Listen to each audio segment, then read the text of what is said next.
And let's go. Make sure the camera's on, of course.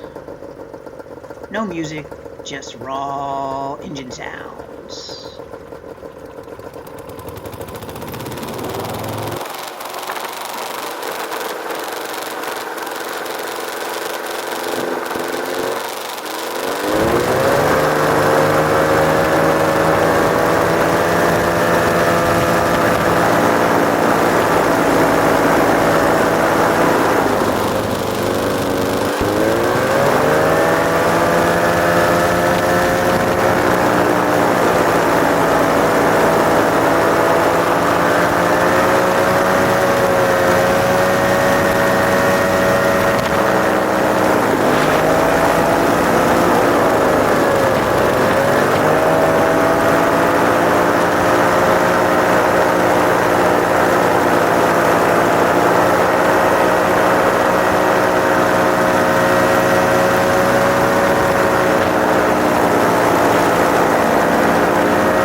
And we bumped into the little lawn cart.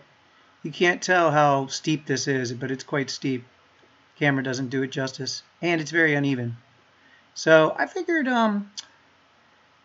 we should take a look what's underneath here, and as I did, I realized how bad my skirt is out of trim.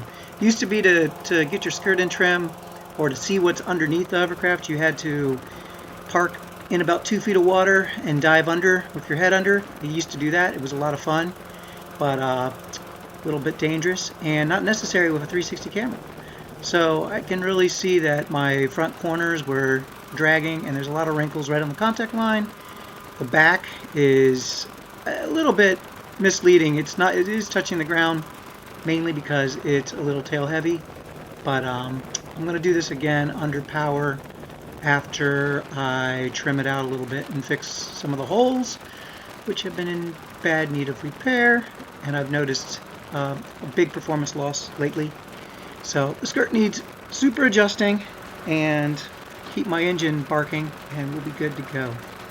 So tune in next time for some hovercraft action on the good old river.